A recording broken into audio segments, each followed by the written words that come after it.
ओम शांति। सुनते हैं आज की मीठी मुरली मीठे बाप दादा से। बाबा कह रहे हैं, मीठे बच्चे, अब सतो प्रधान बन घर जाना है। इसीलिए अपने को आत्मा समझ निरंतर बाप को याद करने का अभ्यास करो। उन्नति का सदा ख्याल करो। बाबा कह रहे हैं, मीठे बच्चे, अब घर जाना है। इसीलिए निरंतर अपने को आत्मा समझकर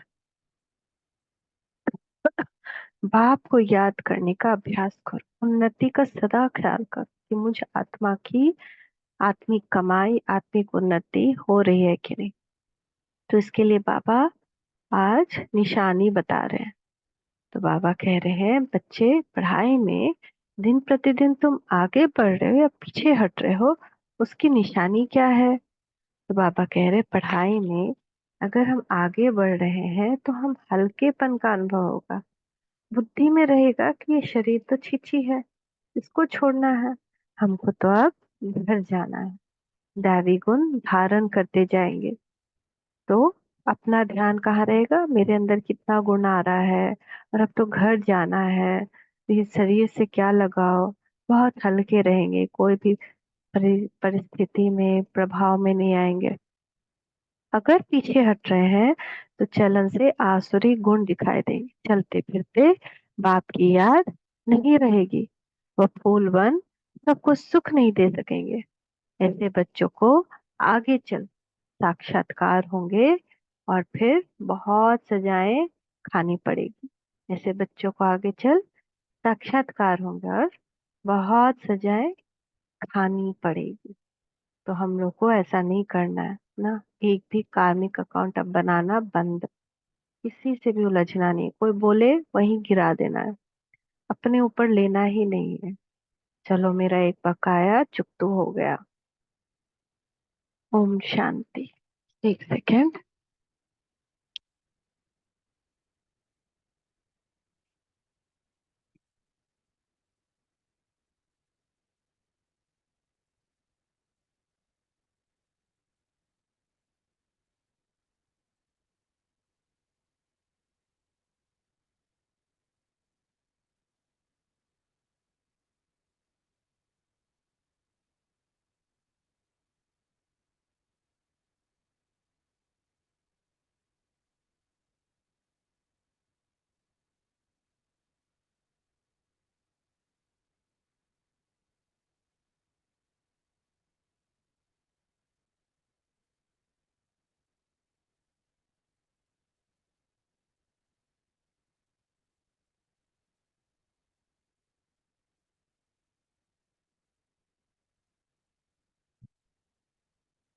बुद्धि में ये ख्याल रहे कि हम सतो प्रधान आए थे, हम जैसे आए थे वैसे हमको बनना है। रूहानी बाप रूहानी बच्चों को समझाते हैं, यहाँ सब बैठे हैं। कोई तो देह अभिमानी है और कोई देही अभिमानी होंगे। कोई सेकंड में देह अभिमानी, कोई सेकंड में देही अभिमानी होते रहेंगे। ऐसे तो कोई कह न सके कि हम सारा समय देही अभिमानी हो बैठे हैं। तो बीच में देह अभिमान आ ही जाता है, भूल जाते हैं कि हम आत्मा है,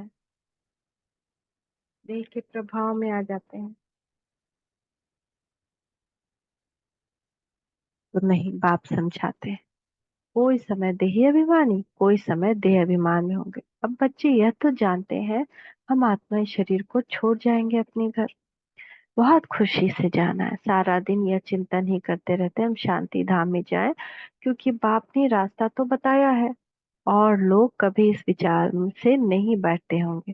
ये शिक्षा किसको मिलती ही नहीं, ख्याल भी नहीं होगा। तुम समझते हो यह दुख धाम है। अब बाप ने सुख धाम में जाने का रास्ता बताया है। जितना बाप को याद करेंगे उतना संपूर्ण बन यथा योग्य शांति धाम में जाएंगे। उनको ही मुक्ति कहा जाता है, जिसके लिए ही मनुष्य गुरु करते हैं। परंतु मनुष्यों को बिल्कुल पता ही नहीं कि मुक्ति, जीवन मुक्ति चीज क्या है, क्योंकि यह है नई बात। तुम बच्चे ही समझते हो, अब हमको घर जाना है। बाप कहते हैं, याद की यात्रा से पवित्र बनो। तुम पहले पहले जब आए थे शिष्टाचारी दुनिया में, तो सतो प्रधान थे। आत्मा सतो प्रधान थी। कोई के साथ कनेक्शन भी पीछे होगा, पहले किसी से कोई कनेक्शन नहीं होता। जब घर में जाएंगे तब संबंध में आएंगे। तो तुम जानते हो, अभी ये हमारा अंतिम जन्म है। हमको वापस घर जाना है। और पवित्र बने बगैर हम जा नहीं सकेंगे। ऐसे ऐसे अंदर में बातें करनी चाहिए, क्योंकि बाप का फरमान है। उठते बैठते चलते फिरते बुद्धि में यही ख्यालात रहे कि हम सतो प्रधान आए थे, अब सतो प्रधान बनकर घर जाना है। सतो प्रधान बनना है बाप की याद से, क्योंकि बाप ही पतित पावन है। हम बच्चों को युक्ति बताते हैं कि तुम ऐसे पावन हो सकेंगे। सारी सृष्टि के आदि मध्य अंत को तो बाप ही जानते हैं, और कोई अथॉरिटी है ही नहीं। बाप ही मनुष्य सृष्टि का बीज रूप है। भक्ति कहाँ तक चलती है यह भी बाप ने समझाया। इतना समय ज्ञान मार्ग, इतना समय भक्ति। यह सारा ज्ञान अंदर में टपकना चाहिए। जैसे बाप की आत्मा में ज्ञान है, तुम्हारी आत्मा में भी ज्ञान। शरीर द्वारा सुनते और सुनाते हैं। शरीर बिगड़ तो आत्मा बोल न सके, इसमें प्रेरणा व आकाशवाणी की बात होती नहीं। भगवान वाच है, तो जरूर मुख चाहिए, रथ चाहिए। गधे घोड़े का रथ तो नहीं चाहिए। तुम भी पहले समझते थे कलयुग अभी 40,000 वर्ष और चलना है। अज्ञान नींद में सोए पड़े थे। अब बाबा ने जगाया है। तुम भी अज्ञान में थे, अब ज्ञान मिला है।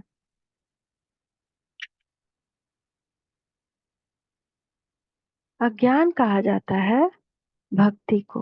तो हमको लगता है कि कभी ब्रह्मा कुमारी का बचपन में हम देखे थे, पंचशिव मंदिर में ये लगा हुआ, सो क्या कहते हैं, लगाया था प्रदर्शनी। सब लोग, हम लोग गए थे मंदिर तो देखे थे। तो उस समय भी कितना सेवा चलता था। तो अब तुम बच्चों को यह ख्याल करना है कि हम अपनी उन्नति कैसे करें, उच्च पद कैसे पाए। अपने घर जाकर फिर नई राजधानी में आकर ऊंचा ऊंचा मर्तबा पाए। उसके लिए है याद की यात्रा। अपने को आत्मा तो जरूर समझना है, हम सब आत्माओं का बाप परमात्मा है। ये तो बहुत सिंपल है। परंतु मनुष्य इतनी बात भी नहीं समझते। तुम समझा सकते हो कि यह रावण राज्य है, इसीलिए तुम्हारी बुद्धि भ्रष्टाचारी बन गई है। मनुष्य समझते हैं जो विकार में नहीं जाते हैं वह पावन है, जैसे सन्यासी हैं। बाप कहते हैं वह तो अल्पकाल के लिए पावन बनते हैं। दुनिया तो फिर भी पतित है ना। पावन दुनिया है ही सतयुग। पतित दुनिया में सतयुग जैसा पावन कोई हो नहीं सकता। वहां तो रावण राज्य ही नहीं, विकार की बात ही नहीं। तो चक्र लगाते घूमते फिरते बुद्धि में चिंतन रहना चाहिए। बाबा में यह ज्ञान है ना। ज्ञान सागर है तो जरूर ज्ञान टपकता होगा। तुम भी ज्ञान सागर से निकली हुई नदियां हो। वह तो एवर सागर ही है, तुम एवर सागर नहीं हो। तुम बच्चे समझते हो हम सब तो भाई भाई हैं। तुम बच्चे पढ़ते हो, वास्तव में नदी आदि की तो बात ही नहीं। नदी कहने से गंगा जमुना आदि कह देते हैं। तुम अभी बेहद में खड़े हो। हम सब आत्माएं एक बाप के बच्चे, भाई भाई हैं। भाई भाई बहुत इम्पोर्टेंट है। बार बार रिश्तों में दृष्टि जाती है, बार बार भाई भाई, हम सब भाई भाई। अभी हम वापस घर जाना है, जहाँ से आकर शरीर रूपी तख्त पर विराजमान होते हैं। बहुत छोटी आत्मा है, साक्षात्कार होने से समझ न सके। आत्मा निकलती है तो कभी कहते हैं माथे से निकली, आंखों से निकली, मुख से निकली। मुख खुल जाता है, आत्मा शरीर छोड़ चली जाती है तो शरीर जड़ हो जाता है। यह ज्ञान है। स्टूडेंट की बुद्धि में सारा दिन पढ़ाई रहती है। तुम्हारे भी सारे दिन पढ़ाई से यही ख्यालात चलनी चाहिए। अच्छे अच्छे स्टूडेंट के हाथ में सदैव कोई ना कोई किताब रहती है, पढ़ते रहते हैं। बाप कहते हैं तुम्हारा यह अंतिम जन्म है, सारा चक्र लगाकर अंत में आए हो तो बुद्धि में यही सिमरन रहना चाहिए। धारणा कर औरों को समझाना चाहिए। कोई को तो धारणा होती ही नहीं। स्कूल में भी नंबरवार स्टूडेंट्स होते हैं, सब्जेक्ट भी बहुत होती है। यहाँ तो सब्जेक्ट एक ही है, देवता बनना है। यही पढ़ाई का चिंतन चलता रहे। ऐसे नहीं पढ़ाई भूल जाए, बाकी और ख्याल चलते रहे। धंधे वाला होगा, अपने धंधे के ही ख्यालात में लगा रहेगा। स्टूडेंट पढ़ाई में ही लगा रहेगा। तुम बच्चों को भी अपनी पढ़ाई में रहना है। बाबा कह रहे हैं ना, अब हम सब क्या है, देवता बनना है। हम लोग का एम ऑब्जेक्टिव है। जैसे स्टूडेंट को क्या कहा जाता है, जैसे घर में बच्चा रहता है जो पढ़ाई करता है, और घर में रिलेटिव आते हैं, फंक्शन होता है, चारों तरफ बहुत कुछ होता रहता है। लेकिन माँ बाप उसको क्या कहता है कि तुम छोड़ो ये सब अब तुम्हारे लिए नहीं है। अभी जाओ और एकांत में पढ़ाई करो। तो ऐसे ही हमको एक के अंत में एकांत में रहना है। अब हो गया बहुत। तो बाबा कहते हैं अब देवता बनना है, इसलिए अपनी पढ़ाई पे ध्यान दो। तो उस पढ़ाई का पॉइंट्स नोट करना चाहिए। रियल पढ़ाई है, इसी पढ़ाई से तो सारी दुनिया की पढ़ाई निकली है। तो ये रियल पढ़ाई को नहीं छोड़ना है, इसको बहुत अच्छे से पढ़ना है। एक नोट्स बनाना है, सम्मान का अभ्यास करना है, 5 स्वरूप भी लिखें। बहुत सुंदर दीदी लिख कर भेजती है, मंजू दीदी, जो हम फॉरवर्ड करते हैं आप लोग को परम पवित्र आत्मा में। उसको भी उतार कर लिखे कि मैं आत्मा कैसा अनुभव कर रहा हूँ परम धाम में। लिखने से बहुत अच्छी अनुभूति होगी, वो बहुत सुंदर से ब्रेन के अंदर, बुद्धि के अंदर घुस जाता है। तो स्टूडेंट पढ़ाई में ही लगा रहेगा। तुम बच्चों को भी अपनी पढ़ाई में रहना है। कल एक निमंत्रण पत्र आया था इंटरनेशनल योग कॉन्फ्रेंस का। तुम उन्हों को लिख सकते हो कि तुम्हारा तो यह है हठ योग। इसकी एम ऑब्जेक्ट क्या है, इसके फायदे क्या होते हैं। हम तो राजयोग सीख रहे हैं। परमपिता परमात्मा जो ज्ञान सागर है, वह रचयिता हमको अपना और रचना का ज्ञान सुनाते हैं। अब हमको वापस घर जाना है। मन मना भव, यह है हमारा मंत्र। हम बाप को और बाप द्वारा जो वर्षा मिलता है उसको याद करते हैं। तुम यह हठयोग आदि करते आए हो, इसीलिए एम ऑब्जेक्ट क्या है। हमने अपना तो बनाया बताया कि हम यह सीख रहे हैं। तुम्हारे इस हठयोग से क्या मिलता है, ऐसा रिस्पॉन्स नटशेल में लिखना है। ऐसे ऐसे निमंत्रण तो तुम्हारे पास बहुत आते हैं। ऑल इंडिया रिलीजियस कॉन्फ्रेंस को तुमको निमंत्रण आया और तुमको बोले आपका एम ऑब्जेक्ट क्या है, तो बोलो हम यह सीख रहे हैं। अपना जरूर बताना चाहिए, क्यों ये राजयोग तुम सीख रहे हो। बोलो हम यह पढ़ रहे हैं और हमको पढ़ाने वाला भगवान है, हम सब ब्रदर्स हैं। हम अपने को आत्मा समझते हैं। बेहद का बाप कहते हैं अपने को आत्मा समझ, माँ में कम याद करो तो तुम्हारे पाप कट जाएंगे। ऐसी ऐसे लिखत बहुत अच्छी रीति छपा कर रख दो, फिर जहाँ जहाँ कॉन्फ्रेंस आदि हो वहां भेज दो। कहेंगे ये तो बहुत अच्छे कायदे की बात सीखते हैं। इस राजयोग से राजाओं का राजा विश्व का मालिक बनते हैं। हर 5000 वर्ष बाद हम देवता बनते हैं, फिर मनुष्य बनते हैं। ऐसे ऐसे विचार सागर मंथन कर फर्स्ट क्लास लिखत बनानी चाहिए।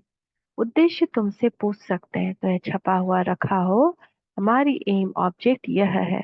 ऐसे लिखने से टेम्पटेशन होगी। इसमें कोई हठ योग व शास्त्रार्थ करने की बात नहीं। उनको शास्त्रार्थ का भी कितना अहंकार रहता है। वे अपने को शास्त्रों की अथॉरिटी समझते हैं, वास्तव में तो वह पुजारी हैं। अथॉरिटी को पूज्य को कहेंगे, पुजारी को क्या कहेंगे, तो यह क्लियर कर लिखना चाहिए। हम क्या सीखते हैं, विकी का नाम तो मशहूर हो गया है। तो ये बाबा सेवा की बात बता रहे हैं कि विचार सागर मंथन कर दूसरों को हम बता सकते हैं। योग के दो दो प्रकार हैं, एक है हठ योग, दूसरा है सहज योग। वह तो कोई मनुष्य सिखला नहीं सकते, राजयोग एक परमात्मा ही सिखलाते हैं। बाकी वह अनेक प्रकार के योग हैं मनुष्य मत पर। वहां देवताओं को तो किसके मत की दरकार नहीं, क्योंकि वर्षा लिया हुआ है। वह देवताएं अर्थात दैवी गुण वाले, जिनमें ऐसा गुण नहीं उनको असुर कहा जाता है। देवताओं का राज्य था, फिर वह कहाँ गए। 84 जन्म कैसे लिए, सीढ़ी पर समझाना चाहिए। सीढ़ी बड़ी अच्छी है, तो तुम्हारे दिल में है, वही सीढ़ी में है। सारा मदार पढ़ाई पर है। पढ़ाई है सोर्स ऑफ इनकम। यह है सबसे ऊंची पढ़ाई, दी बेस्ट। दुनिया नहीं जानती कि दी बेस्ट कौन सी पढ़ाई है। इस पढ़ाई से मनुष्य से देवता डबल क्राउन बन जाते हैं। अभी तुम डबल सिताज बनने का पुरुषार्थ करते हो। एक तो हीरे मोती का क्राउन, एक लाइट का क्राउन। पढ़ाई एक ही है, फिर कोई क्या बनते हैं, कोई क्या वंडर है। एक ही पढ़ाई से राजधानी स्थापन हो जाती है। राजा भी बनते हैं तो रंक भी बनते हैं। बाकी वहां दुख की बात नहीं होती। मर्तबे तो है ना। यहाँ अनेक प्रकार के दुख हैं, फैमन, बीमारियां, अनाज आदि नहीं मिलता, फ्लड्स आती रहती है। वह लखपति करोड़पति है, जन्म तो विकारों से ही होता है ना। धक्का खाया, मच्छर ने काटा, ये सब दुख है ना। नाम ही है रौरव। कैसे नोचता है मच्छर, है ना। तो ये कैसा नर्क है, एक बार सोच के देखिए कि इसको भी हमने अपना लिया है कि हाँ चलो ये भी हमारी दिनचर्या, लेकिन कैसा ये मच्छरों का दुनिया है। तो नर्क ही तो है ना, कभी कुछ काटे कभी कुछ काटे। तो भी कहते रहते हैं फलाना स्वर्ग पधारा। अरे स्वर्ग तो आने वाला है, और कोई स्वर्ग गया कैसे, किसको भी समझाना तो बहुत सहज है। अब बाबा ने ऐसे निबंध दिया, तो लिखना बच्चों का काम है। धारणा होगी तो लिखेंगे ना। तो बाबा जो भी निबंध दे रहे हैं ना, उसको लिखना चाहिए। मुख्य बात बच्चों को समझाते हैं, अपने को आत्मा समझो, अब वापस जाना है। हम सतो प्रधान थे तो खुशी का पारावार नहीं था। अभी तमो प्रधान बने, कितना सहज है। पॉइंट तो बाबा बहुत सुनाते रहते हैं। तो अच्छी रीति बैठ समझाना है। नहीं मानते तो समझा जाता है, हमारे कुल का नहीं।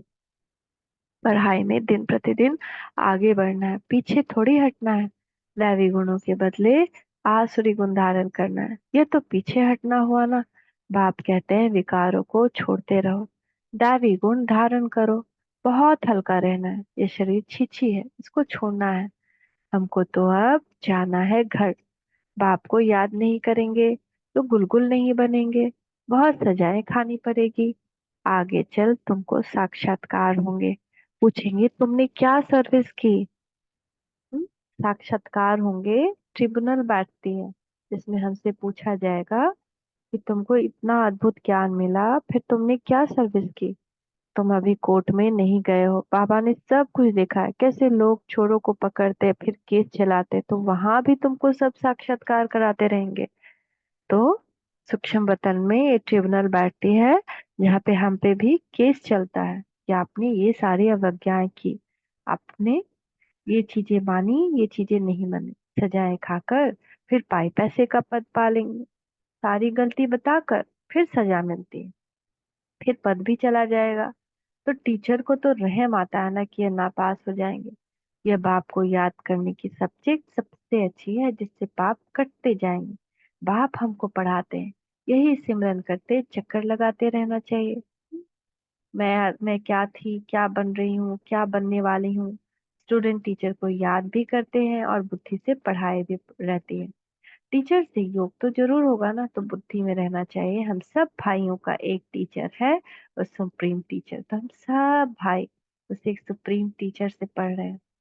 आगे चल बहुतों को मालूम पड़ेगा, ओहो प्रभु तेरी लीला।